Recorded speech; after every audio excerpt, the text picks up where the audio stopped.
Desculpe, não posso ajudar com isso. Havia um silêncio opressivo na sala onde aqueles 12 homens se reuniam. Os olhares estavam fixos em Jesus, que com compaixão e autoridade, dizia: meu tempo chegou, e nesta noite, um de vocês me trairá. As palavras penetravam como flechas no coração de cada discípulo, e logo, a discussão se acendeu entre eles. Sou eu, Senhor, sussurrou Judas Iscariotes, enquanto seu coração pulsava de desespero. Jesus, percebendo a agitação, olhou profundamente em cada um dos seus seguidores e murmurou: aquele que bota a mão no prato comigo, esse me trairá. Mateus 26, 23. Diante da revelação, a tensão aumentou ainda mais. Pedro, sempre ardente, respondeu com veemência: ainda que todos te abandonem, eu nunca te deixarei. O mestre, com olhar terno, respondeu: antes que o galo cante, 3 vezes me negarás. Mateus 26, 34. No entanto, havia uma paz que emanava de Cristo. Ele conhecia o peso do futuro, mas também a esperança que floresceria a partir de sua entrega. Com o pão nas mãos, ele partiu e disse: isto é o meu corpo, que por vós é dado, fazei isto em memória de mim. Lucas 22:19. E ao oferecer o cálice, ele declarou: este cálice é a nova aliança no meu sangue, que é derramado por vós. Lucas 22:20. Os discípulos se entreolhavam, confusos, mas a inspiração de um mistério divino já estava sendo forjada. Após a refeição, o grupo seguiu até o Monte das Oliveiras. Jesus, em agonia, começou a orar. Pai, se possível, afasta de mim este cálice, contudo, não seja feito a minha vontade, mas a tua. Mateus 26, 39. As gotas de suor em sua testa, como sêmen de sangue, revelavam a gravidade da escolha que estava prestes a fazer. Os discípulos, em sua fraqueza, dormiam, incapazes de compreender a profundidade daquele momento sagrado. Com a aproximação dos soldados, guiados por Judas, o céu parecia descer à terra. A traição selada por um beijo criou uma nuvem de desespero. Pedro brandiu sua espada, cortando a orelha do servo do sumo sacerdote, mas Jesus, em um gesto de misericórdia, tocou a ferida e a curou. Espera! É para isso que vim, disse ele, enquanto olhava nos olhos de Judas, que se afastava. O som dos grilhões e a insistência das perguntas que vinham pela frente não eram o fim, mas um prelúdio do que estava por vir. A condenação parecia iminente, mas havia um plano que estava sendo elaborado nas alturas. As Escrituras devem se cumprir, falou Jesus, quase para si mesmo, enquanto conduziam-nos para o Sinédrio. Naquela noite sombria, as sombras da rejeição se acumulavam sobre o Filho do Homem. No entanto, as profecias estavam sendo entrelaçadas na tapeçaria do tempo. O plano de salvação seria revelado através do sacrifício do justo pelo injusto. 1 Pedro 3:18. E no momento em que o mundo se tornasse obscuro e a esperança parecesse perdida, algo inigualável estava prestes a se revelar. A luz do terceiro dia inchava na eternidade, e a vitória sobre a morte tornaria este o início de um novo pacto. Ao final deste caminho estreito, a verdadeira glória surgirá, murmurou o Espírito Santo, enquanto o destino da redenção aguardava sua hora. Assim, no âmago da aparente derrota, Deus estava escrevendo uma história de graça e redenção que ressoaria eternamente através dos corações dos que creem. E enquanto caminhavam para o julgamento, os discípulos não viam que, mesmo naquela traição, o plano soberano de Deus não era apenas um sussurro, mas um clamor pela salvação de toda a humanidade. No momento em que os soldados levaram Jesus em direção ao Sinédrio, a noite se tornava mais pesada com a sombria certeza do sacrifício. Pedro e os discípulos, ainda atordoados, seguiam à distância, tentando decifrar a atmosfera carregada de traição e dor. O caminho que levava à casa do sumo sacerdote parecia agora um labirinto de sombras, onde anseios conflitantes lutavam por espaço em seus corações. Jesus, diante dos líderes religiosos, mantinha-se em serenidade. Os testemunhos contra ele eram frágeis, como folhas secas ao vento. Um dos anciãos lembrou-se das palavras que ele havia pronunciado: destruí este templo, e em 3 dias o levantarei. João 2:19. As acusações voavam como flechas, mas as palavras de Jesus permaneciam inabaláveis. Ele se mantinha em silêncio, cumprindo mais uma vez as escrituras que predissem que o cordeiro seria levado ao matadouro sem abrir a boca, Isaías 53, 7. Enquanto Pedro se misturava entre os servos e a multidão que assistia distraidamente, o peso da incerteza o cercava. Uma criada se aproximou e, fixando nele seus olhos, perguntou: Tu, também, estás com Jesus, o Nazareno? O coração de Pedro disparou, e logo respondeu: Não sei o que dizes. Mateus 26, 69 e 70. Um frio percorreu seu corpo, ele não tinha coragem de se declarar ignorante às palavras do Senhor. Assim, em sua fraqueza, ele resolveu se afastar. Dentro da sala, Jesus continuava a encarar seus acusadores. Dize-nos, tu és o Cristo, o Filho de Deus, indagou o sumo sacerdote. E com um olhar cheio de compaixão e autoridade, Jesus respondeu: Eu o sou, e vereis o Filho do Homem sentado à direita do Poderoso e vindo nas nuvens do céu. Marcos 14, 62. As palavras cortaram como um fio de espada, e o grande sacerdote rasgou suas vestes, exclamando: Temos blasfêmia. Essas declarações apressaram o destino de Jesus, enquanto o pânico se espalhava no seio dos homens que não conseguiam reconhecer o Messias entre eles. Enquanto isso, Péter, em seu lugar escondido, repetia em seu coração palavras não ditas, um grito de arrependimento que fazia ecoar sua inconfundível fraqueza. Assim que o galo cantou, Pedro se lembrou das palavras de Jesus e saiu, chorando amargamente. Mateus 26, 75. Era um momento de quebra, um ponto em que a fé vacilava diante da dura realidade da traição. Mas no fundo daquele lamento, Deus estava lavrando um novo começo. Enquanto Pedro caía em suas fraquezas, a esperança se renovava nas promessas que aguardavam por ele no futuro. As palavras de Jesus não eram meramente uma maldição sobre sua queda, eram uma preparação para o que viria após a manhã de ressurreição. A transformação do pescador em apóstolo flamejante ainda estava por vir. Conhecendo a profundidade das fraquezas humanas, o Senhor estava prestes a oferecer um caminho de redenção não apenas a Pedro, mas a toda a humanidade. Enquanto as trevas da traição envolviam o Filho do Homem, os planos de Deus se entrelaçavam em um desígnio maior. Serão levantadas colunas de esperança do meio da dor. O Cordeiro imolado se tornará a luz das nações, e os que forem chamados das trevas à sua maravilhosa luz verão a salvação, para sempre. Um sussurro divino penetrava na escuridão, anunciando que a verdadeira vida estava prestes a vencer.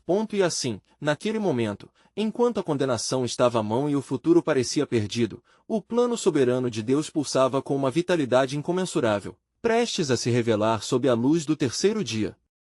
Jesus, o Cristo, o Filho de Deus, estava não só cumprindo as profecias, mas selando a esperança que duraria para todo sempre. Enquanto a noite avançava e a lua lançava sua luz pálida sobre Jerusalém, Pedro se afastou, sentindo o peso da vergonha e do medo. Os ecos de sua negação ainda ressoavam em sua mente como um lamento doloroso, misturando-se com a expectativa opressiva do que estava por vir.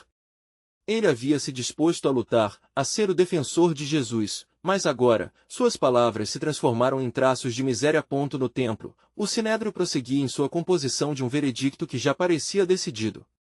Os membros, ansiosos e fervorosos, discutiam em voz alta, sem perceber a verdadeira razão de sua hostilidade.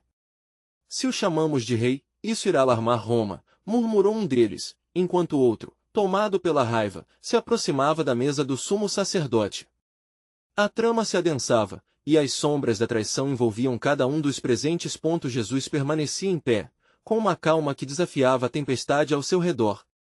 A voz do sumo sacerdote ecoou como um trovão: Eu te conjuro pelo Deus vivo, que nos digas se tu és o Cristo, o Filho de Deus. Mateus 26, 63. A pergunta, carregada de ódio e presságio, aguardava uma resposta que acenderia as chamas da ira. O que você diz é verdade, ele declarou em forte convicção.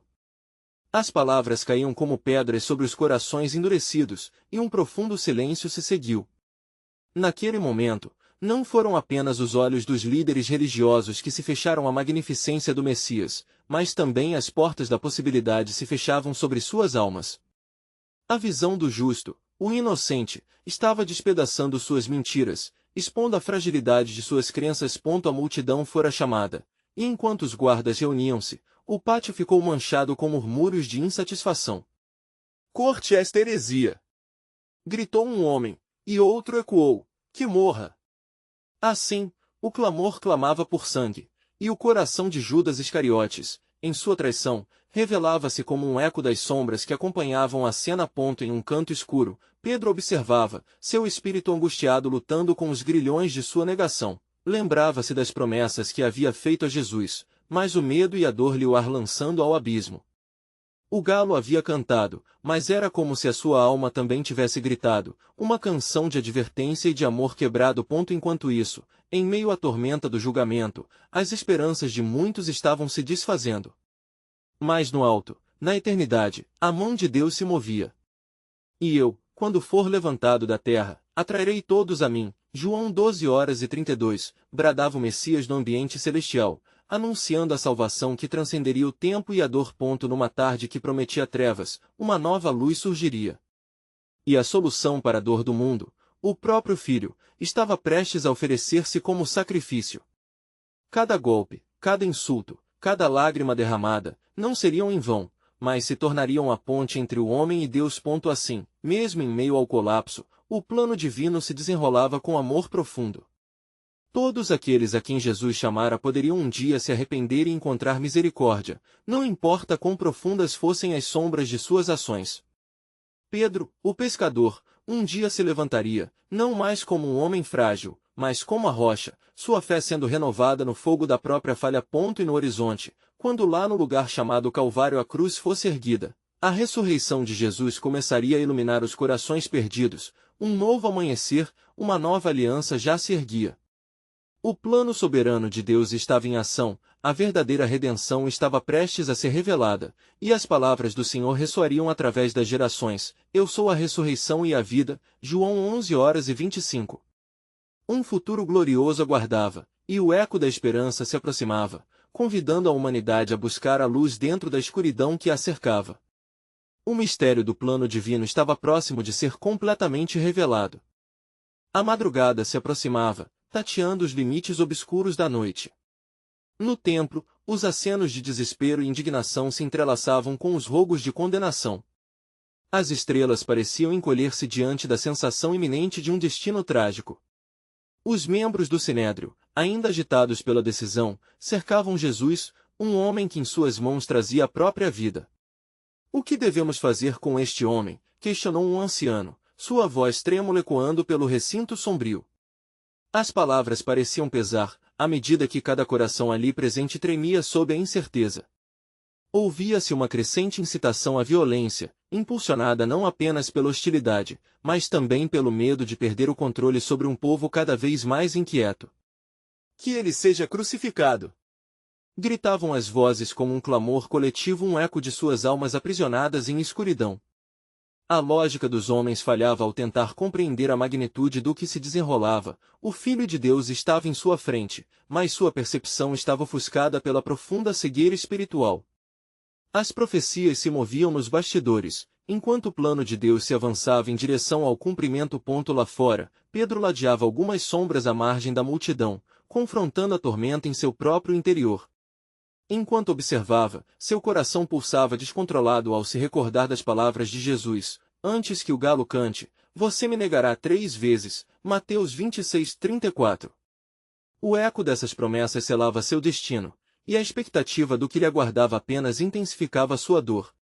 Era como se as palavras de seu mestre tivessem se tornado lâminas afiadas, cortando mais profundamente suas ações. E assim, cheia de fervor, a multidão seguia: Quem, pois, será responsável por este sangue? A pergunta caía no ar como uma pedra, levantando desespero entre os que sentiam o peso de suas decisões. Caia sobre nós o seu sangue e sobre nossos filhos! Exclamou um dos presentes, trazendo à luz uma verdade aterradora, a tensão do peso de um erro monumental. Jesus, com o olhar fixo nos céus, respondeu apenas com a quietude que falava mais alto do que qualquer palavra. Ele estava ciente de que sua entrega não era apenas uma questão de vida ou morte, mas um ato de amor incompreensível que se desdobraria na cruz. Cada insulto e cada golpe o aproximavam de sua missão, a redenção que atravessaria gerações. Naquele instante, uma luz cintilava no horizonte. Anjos observavam, as mentes celestiais se entrechocavam na antecipação de um desfecho.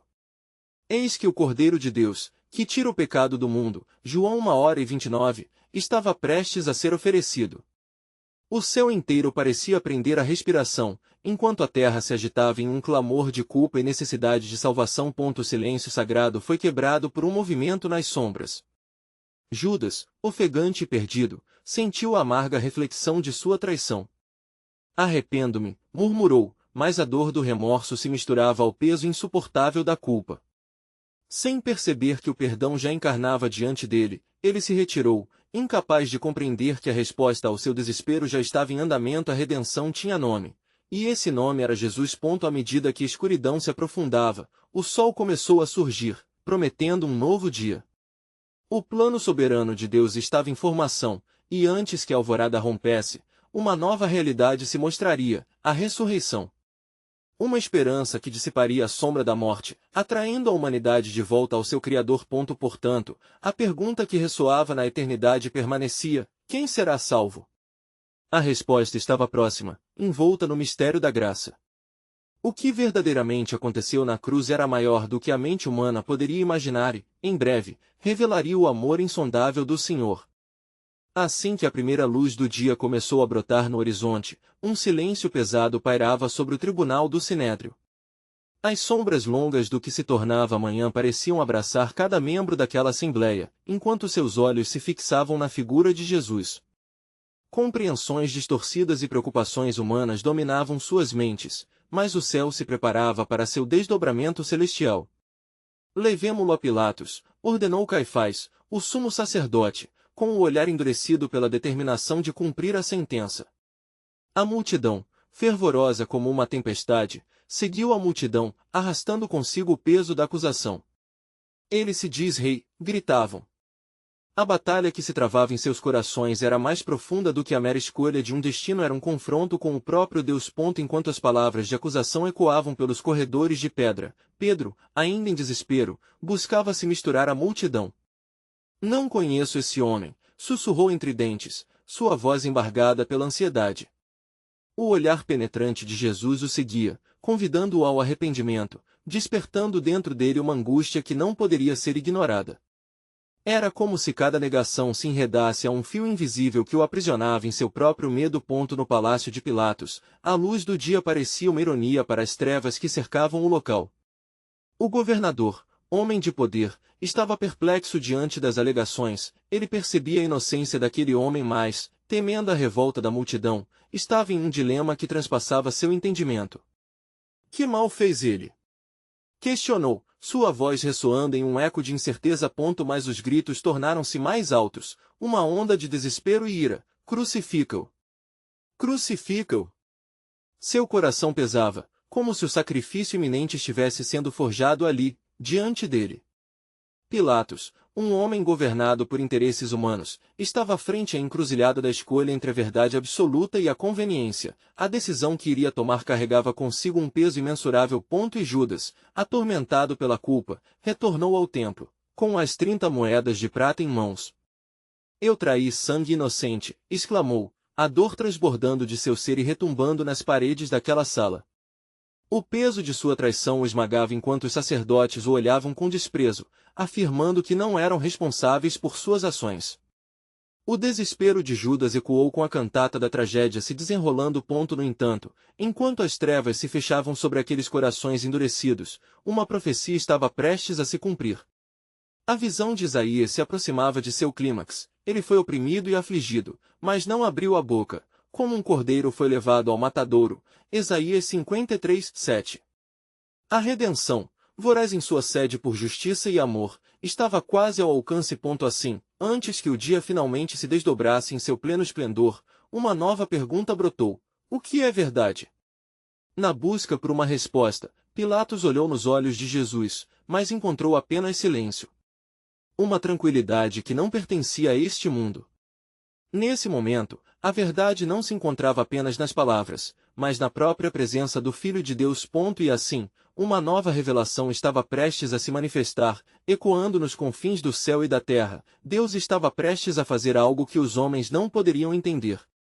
Eis que faço nova todas as coisas. Apocalipse 21:05, ressoava como um murmúrio divino. Enquanto as circunstâncias se alinhavam para um propósito muito além do que os olhos humanos podiam ver, o quadro se desenhava e a profecia da salvação começava a se cumprir, o declínio da velha aliança e o anúncio de uma nova era. Os céus estavam preparados para manifestar sua glória, mas a pergunta ainda permanecia, com um sussurro pleno de expectativa: quem se levantará para crer na mensagem do Senhor? A resposta seria surpreendente e geraria uma transformação que cruzaria gerações. Enquanto o dia avançava, uma sombra se estendia sobre Jerusalém, e os sinos da cidade vibravam em uma sinfonia de desespero. As palavras de Pilatos ainda ecoavam em sua mente, uma melodia cheia de incertezas e confrontos. Ele decidiu que o sangue inocente, que a multidão clamava por, não poderia ser derramado sem antes fazer mais perguntas. Como um homem tão cheio de sabedoria e bondade pode ser alvo de tal ódio? Pensou em silêncio, lutando com as correntes da política e da verdade. Os sacerdotes do Sinédrio se reuniram em um canto, murmurando entre si enquanto procuravam a melhor maneira de manipular a situação a seu favor. Quem é este que se atreve a reivindicar o trono de Davi? Um deles perguntou, o desprezo evidente em sua voz. Deixe-nos ser julgado por suas palavras. Se ele se diz o Filho de Deus, que a vontade do Senhor recaia sobre ele.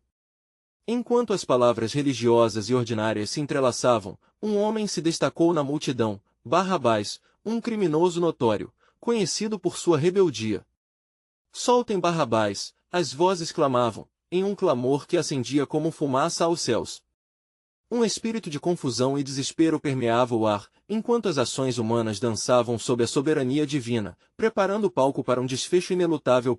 No campo da acusação, Jesus permanecia imóvel, sua expressão serena em contraste com o clamor e a turbulência ao seu redor. O profeta Isaías havia proclamado, ele levou sobre si as nossas enfermidades e as nossas dores levou sobre si, Isaías 53:4. Cada elemento dessa cena se desenrolava em direção a um cumprimento profético, e a adição de Barrabás como um símbolo de libertação e opção apenas intensificava a dor que pairava nas almas daqueles que ainda tinham olhos para ver. Pilatos, imerso em sua própria angústia, dirigiu-se à multidão: vocês querem que eu solte quem? Barrabás ou Jesus, chamado Cristo? O eco da pergunta ressoou como um trovão em meio ao silêncio que se seguiu. Em suas vozes, uma guerra interna brotava, um sinal da luta que atravessa gerações. O que era liberdade? O que era justiça? E quem realmente era aquele homem? Do alto, o céu parecia inclinar-se, como se aguardasse a escolha que seria feita. Na profunda interseção entre o céu e a terra, o plano que havia sido escrito nas páginas da eternidade estava prestes a desencadear uma nova aliança. Liberdade para o rebelde, gritaram a multidão, enquanto Pilatos, apavorado e confuso, lavou suas mãos, declarando-se inocente do sangue daquele justo. Enquanto isso, Pedro, em um canto escuro, olhou de lado e seus olhos se encontraram com a de Jesus, que o olhava com uma compaixão que atravessava o tempo e o espaço. O peso de seus pecados e negações se fazia nítido. Assim, o desespero se misturava à esperança, enquanto o espírito do arrependimento começava a fazer ferida no coração do apóstolo. Com cada negação, aproximava-se da verdadeira compreensão do amor que estava sendo revelado diante de seus olhos. Ao se afastar, as lágrimas escorriam de seu rosto, enquanto a multidão decidia o destino do seu Senhor. A decisão não era apenas sobre um homem, repercutia na eternidade. Qualquer um que o amasse deveria agora se confrontar com a profundidade desse amor sacrificial. E conforme a história se desenrolava, uma pergunta ainda pairava no ar: o que significa ser salvo? A resposta estava se revelando, ocultada nas sementes de fé e no clamor do coração humano. O tempo de uma nova aliança se aproximava, e as correntes da antiga estavam prestes a ser quebradas. Num silêncio reverente, os céus sussurravam: eis que faço novas todas as coisas novamente, um propósito divino aguardando para ser entendido e crido. A revelação do Senhor se aproximava, e com ela, uma nova esperança para todos os que ousassem crer. Enquanto a multidão clamava pela libertação de Barrabás, um peso invisível e horrendo pairava sobre o coração de Jerusalém. As vozes ecoantes da cidade pareciam conspirar contra a verdade, enquanto a grande responsabilidade das escolhas humanas se entrelaçava com o propósito eterno de Deus. A cena estava montada para um desfecho que os céus já haviam previsto. Jesus, cujos olhos brilhavam com uma sabedoria que desafiava a língua dos homens, dirigiu-se à multidão que se reunia à sua volta, seu semblante tão sereno que contradizia a tempestade interna. Não sabeis que é pelos vossos pecados que a justiça deve se cumprir? Seu tom era tanto uma declaração de amor quanto um aviso sombrio. Mas as palavras pareciam entrar por um ouvido e sair pelo outro, como uma gota d'água em um dia de sol escaldante. No entanto, Pedro, ainda imerso em seu desespero, lembrou-se das palavras que Jesus proferira na última ceia: Eis que o Senhor disse que esta noite, antes que o galo cante, me negarás 3 vezes. Lucas 22h34. Aquelas palavras agora ressoavam em sua mente com a contundência de um martelo. Ele olhou mais uma vez para o Mestre. Em seu coração, uma batalha feroz se desenrolava. E se eu falhar? E se os meus vícios me consomem? É ao amor que eu devo a minha vida, mas que espécie de amor é este que se entrega ao sofrimento? À medida que a multidão insistia em clamar pela condenação de um inocente, os príncipes dos sacerdotes acenavam uns para os outros, satisfeitos pelo tumulto que haviam provocado. O futuro de Jesus estava sendo decidido como se fosse um objeto, mas o que deveria ser tratado como sagrado e divino estava, por ironia, sendo desonrado em nome da religião e do controle, uma clara demonstração da luta entre a luz e as trevas. Crucifica-o! Crucifica-o! As palavras eram como flechas lançadas aos céus, provocando um estremecimento da terra. A injustiça chamava Jeová, que em seu silêncio, ouvia, entendia e preparava o seu julgamento. As esperanças de muitos que seguiam a Jesus e criam nele se tornavam cinzas, enquanto a sombra da dúvida começava a se instalar no coração dos que o amavam. Mais, enquanto os homens preparavam suas decisões, no céu as hostes celestiais observavam em expectativa. Um plano grandioso, cuidadosamente arquitetado desde os alicerces do mundo, estava prestes a se materializar. O sangue que seria derramado não apenas satisfaria a ira divina pela injustiça, mas também cumpriria a profecia que dizia: pelas suas chagas fomos sarados. Isaías 53:5. Do fundo da noite, a voz de um profeta ecoava: Eis aqui o Cordeiro de Deus que tira o pecado do mundo. João 1h29. A revelação começava a se desdobrar nas vidas de muitos, mesmo que eles não conseguissem ver o que estava sendo tejido em meio à dor e ao sofrimento. A cada grito da multidão, um mulado emissário da graça se preparava para entrar em ação. Nesse desenrolar de acontecimentos, um sopro de esperança espreitava a sombra da desilusão. A promessa da nova aliança pairava como um perfume celestial, ainda não percebido por muitos. Havia um mistério divino oculto em meio ao caos humano, esperando para ser revelado. E assim, enquanto o tempo se espreitava, a história do mundo se preparava para virar uma página crucial. A dúvida, a dor e a fé se entrelaçavam em um ciclo de transformação. E a pergunta ainda se erguia nas mentes e corações daqueles que observavam: o que significa realmente a salvação? Somente nos despojos da dor, no clamor pelo perdão, a verdadeira resposta começaria a brilhar. O ato redentor de amor estava prestes a se tornar uma luz que esplenderia na eternidade. E enquanto a tempestade se formava, uma nova sombra projetou-se sobre a cena. Mas como pode um homem justo ser entregue à morte? O que será feito do mundo em sua ausência? Naquele momento, os planos de Deus estavam prestes a se desenrolar em esferas que nenhuma mente humana poderia imaginar, e aqueles que se apegavam à fé estavam prestes a testemunhar o milagre da nova criação. Enquanto Jerusalém se agitava em confusão, a atmosfera estava impregnada de um peso profundo, que não apenas afetava os corações dos homens, mas também reverberava nos céus. Jesus, cercado pela multidão hostil, sentia a enormidade do que estava por vir como uma tempestade crescente, preparando-se para desabar. As vozes clamantes por sua crucificação ecoavam como uma profecia tremenda e triste, e ele sabia que a hora se aproximava. Na presença do governador Pôncio Pilatos, Jesus permaneceu em silêncio, um silêncio que era mais eloquente do que qualquer palavra. Pilatos, perturbado, questionou: que mal tem esse homem? Mateus 27:23. Mas a multidão, ensandecida, havia sucumbido à manipulação e à provocação dos sacerdotes. O clamor por Barrabás era um símbolo daquela crítica resistência contra a verdade encarnada, um emblemático exemplo de como os seres humanos muitas vezes preferiam a libertação do mal ao desafio da luz que ilumina enquanto a injustiça se desenrolava. O olhar de Pedro buscava o Mestre, refletindo um mar de emoções, dúvida, medo e amor incondicional. Ele não conseguia suportar o peso de sua própria fragilidade, lembrando novamente a advertência de Jesus sobre sua negação. Apenas um pouco mais e tudo estará perdido, pensou ele, sem saber que esses momentos de dor alço fariam parte da grande redenção. Os príncipes dos sacerdotes, vendo a chance de eliminar aquele que ameaçava seu poder, levantaram suas vozes, ora em súplica, ora em condenação. Se liberares a este, não és amigo de César. João 19:12, o poder política se sobrepôs à moralidade. Era uma manobra pérfida, evidenciando os laços que governavam o coração humano. Neste turbilhão, a essência da justiça de Deus se manifestava, ainda que de forma velada. Cada grito por crucificação desaguava na eternidade. O sangue de Jesus, o inocente Cordeiro de Deus, prestes a ser derramado, tinha um propósito divino muito além do entendimento humano. Ele ressuscitaria a aliança antiga, realizando a nova aliança profetizada por Jeremias. Eis que vem dias, diz o Senhor, em que farei nova aliança com a casa de Israel. Jeremias 31:31. Em meio à agitação, uma mulher, esposa de Pilatos, enviou-lhe um recado: não te envolvas com esse justo, porque em sonho muito padeci por causa dele. Mateus 27:19. O chamado divino, mesmo em sonhos, não deixava de agir, desejando ressaltar a altivez e a divindade de Jesus. Mesmo em um momento tão sombrio. Naquele instante, a consciência coletiva de Jerusalém se contrapunha a um destino escrito nos céus. E o que eles viam como derrota, os céus aclamavam como vitória.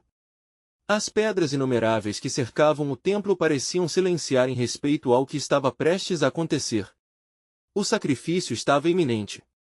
Enquanto os líderes religiosos, experientes em manipulação, se alegravam com os gritos de condenação, um eco celestial proclamava: mas eu te estabelecerei como luz para os gentios, para que sejas a minha salvação até a extremidade da terra. Isaías 49:6. Era nesse abismo de dor e traição que a redenção para a humanidade se começava a revelar. E assim, o peso de toda a criação parecia apertar-se em torno daquela cena, onde a substituição e o perdão estavam-se prestes a concretizar de forma miraculosa. O plano divino corria em paralelo a todo o clamor humano, um fio dourado que iluminava até os recantos mais escuros da alma. Em meio ao clamor e às decisões, a pergunta ressoava: qual é a verdadeira liberdade? O que cada um está realmente escolhendo? A resposta estava além do que olhos carnais poderiam ver, aguardando ansiosamente a revelação do grandioso mistério da salvação. À medida que a tempestade se aproximava, o plano de Deus se aproximava de seu clímax, um desdobrar de esperança e de Dilma, levando a todas as nações ao testemunho de sua liege gloriosa. A manhã despontava lentamente sobre Jerusalém, as cores do céu refletindo a ansiedade que permeava o coração da cidade. O governador Pôncio Pilatos, em seu palácio, sentia o peso das escolhas que se desenrolavam diante dele. À sua frente, estava Jesus, o inocente, e do lado oposto, Barrabás, um notório criminoso. O clamor da multidão ainda ressoava em seus ouvidos: crucifica-o! Crucifica-o! Lucas 23:21. Pilatos desejava encontrar uma saída, uma resposta que pudesse apaziguar sua consciência inquieta, mas as vozes que o rodeavam eram como ondas turbulentas, arrastando-o para um abismo de decisões amorfas. Que farei então com Jesus, chamado Cristo? Questionou ele, buscando no olhar da multidão alguma centelha de compaixão, mas encontrou apenas um mar de ódio. O povo, alimentado pela excitação provocada pelos líderes religiosos, não aceitava outra opção senão a condenação de quem, embora inocente, se tornava o alvo de sua frustração e confusão espiritual. Enquanto isso, atrás da cena, o atormentado Judas Iscariotes continuava sua caminhada tortuosa, sentindo-se preso nos grilhões de sua traição. O peso das 30 moedas de prata ainda estava em seus bolsos, mas a culpa coronava sua consciência. Ele se isolou, desejando encontrar alívio, mas o eco de seus atos, e o olhar triste e perdoador de Jesus, o perseguia a cada passo. Entreguei sangue inocente, lamentou, mas suas palavras caíam em um vazio onde só havia desesperança. Fora do palácio de Pilatos, a multidão crescia, em um clamor coletivo que parecia ter vida própria. Os sacerdotes, manobrando a situação com astúcia, aumentavam a paixão da turba e inseriam a ideia que Jesus era um perigo público para a paz e a ordem. Se o deixamos, todos vão acreditar que é o rei. Se ouviu ao longe, e a fúria crescia como um incêndio que consumia os corações. Em sua cegueira espiritual, eles não percebiam que estavam prestes a rejeitar a própria salvação. Jesus, em meio a este frenesi, permanecia em silêncio, como um cordeiro prestes a ser levado ao matadouro. Isaías 53, 7. Sua decisão já estava tomada, e ele não se desviaria do que o Pai Celestial havia estabelecido. Ele entendia que cada acusação, cada insulto, estava desenhando a narrativa da redenção que se manifestaria através de seu sacrifício. Ao ver a multidão clamando por Barrabás, uma pergunta pairava no ar: o que era realmente a liberdade? Era libertar um criminoso ou abrir mão do Filho de Deus que estava pronto para dar a vida pela humanidade? A escolha ressoava em cada coração, uma vontade humana desejando a liberdade do mal, mas ao preço da rejeição do bem. Envie o acusador e permita-nos escolher. Os homens clamavam, enquanto o peso da eterna escolha se manifestava. A verdade estava diante deles, mas eles preferiram a ignorância de suas vontades. Assim, Pilatos, pressionado e temeroso, perguntou: então, o que farei com aquele que é chamado Cristo? A multidão levantou suas vozes mais uma vez, e seu eco ecoava como um grito de condenação que atravessava os céus. Crucifica-o! E assim, as vozes da multidão se uniram em um clamor feroz. O governador, vencido pelo temor ao povo e à sua própria fraqueza, lavou suas mãos em um gesto que não poderia mudar o destino do inocente que estava prestes a ser sacrificado. Eu sou inocente do sangue deste justo. Assumam a responsabilidade. Essa declaração ecoou em sua mente, mas ele sabia que a verdade permaneceria inabalável. Jesus, então, foi levado para fora, e todas as esperanças da humanidade pareciam crucificadas junto com ele. A estrada que o levaria ao Calvário estava manchada de dor e traição. O céu, em contraste, preparava-se para libertar os grilhões da morte e oferecer a vida eterna. Enquanto as sombras da crucificação se aproximavam, um eco distante começou a se formar. E em meio à tempestade, uma luz estava prestes a brilhar. Aonde será que essa história de destruição levará? O plano soberano de Deus, escondido nas profundezas da dor, começava a se revelar. A redenção não seria apenas um ato de dor, mas uma prova de seu amor sem limites. Preparai os corações, pois o oferecido se tornará a luz para as nações. Sussurrava uma voz no vento, prometendo que nem a morte teria a última palavra. O plano de Deus, logo, seria consumado, e o mistério da salvação começaria a explodir em esperança.